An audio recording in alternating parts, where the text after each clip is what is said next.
ભરૂચ જિલ્લા ભારતીય જનતા પાર્ટી દ્વારા પ્રબુદ્ધ નાગરિક સંમેલનનું આયોજન કરવામાં આવ્યું હતું, જેમાં તાજેતરમાં રજૂ કરાયેલ કેન્દ્રિત બજેટ અંગે માર્ગદર્શન આપવામાં આવ્યું।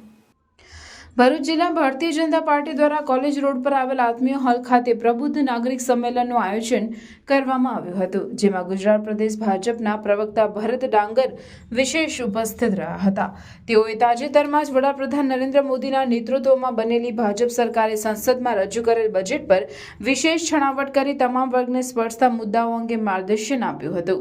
ગુજરાત પ્રદેશ ભાજપના પ્રવક્તા ભરત ડાંગરે જણાવ્યું હતું કે વડાપ્રધાન નરેન્દ્ર મોદીની સરકાર દ્વારા ગરીબો, યુવાનો, નારી શક્તિ અને અન્નદાતાને ધ્યાનમાં રાખીને લાંબા ગાળાનું સર્વસ્પર્શીય સર્વસમાવેશી બજેટ રજૂ કરવામાં આવ્યું છે અને આ બજેટની સાઇઝ 3 ગણી સુધી વધારે પહોંચી છે। આ બજેટમાં આરોગ્ય, ઇન્ફ્રાસ્ટ્રક્ચર અને યુવાનો માટે વિશેષ જોગવાઈ કરવામાં આવી છે, જેનો લાભ જનજનને મળશે। પ્રબુદ્ધ નાગરિક સંમેલનમાં ભરૂચ જિલ્લા ભાજપના પ્રમુખ મારુતિસિંહ અટોદરિયા, ભરૂચના ધારાસભ્ય રમેશભાઈ મિસ્ત્રી, જંબુસરના ધારાસભ્ય ડી.કે. સ્વામી, જિલ્લા ભાજપ મહામંત્રી નિરલ પટેલ સહિત વિનોદ પટેલ, યોગેશ પટેલ, ભરૂચ જિલ્લા પંચાયતના પ્રમુખ મહેન્દ્રસિંહ વાંસદિયા સહિતના આગેવાનો તેમજ મોટી સંખ્યામાં કાર્યકરો અને વિવિધ ક્ષેત્રના પ્રબુદ્ધ નાગરિકો ઉપસ્થિત રહ્યા હતા।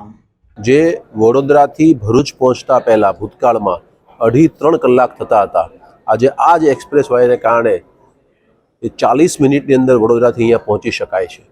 સમયનો સદુપયોગ, ઇંધણનો સદુપયોગ, ઉત્તમ કક્ષાનું વર્લ્ડ ક્લાસ ઇન્ફ્રાસ્ટ્રક્ચરનું નિર્માણ માનનીય મોદી સાહેબનું કલ્પના છે કે પ્રધાનમંત્રી આવાસ યોજના અંતર્ગત ગરીબોને ઘર આપવાનું હોય કે સિનિયર સિટીઝન દરેક સિનિયર સિટીઝન આયુષ્યમાન ભારતનો કાર્ડ અંતર્ગત આરોગ્ય કવચ પૂરું પાડવાનું હોય, દરેક ઘરને વીજળી પૂરી પાડવા માટે થઈને પ્રધાનમંત્રીની સ્પેશિયલ યોજના અંતર્ગત એ રૂફટોપ સોલર પ્લાન આપવાનું હોય, ગેસનો બોટલ આપવાનું હોય, આ બધી જ વેલફેર સ્કીમોને સાથે રાખીને પણ ઉત્તમ ઇન્ફ્રાસ્ટ્રક્ચર નિર્માણ કરવાના ધ્યેય સાથે જે આ બજેટ રજૂ કરવામાં આવ્યું છે, બજેટને આવકારવા માટે, બજેટની માહિતી માટે આજે ભરૂચના લોકોને મળવા માટે હું આવ્યો છું।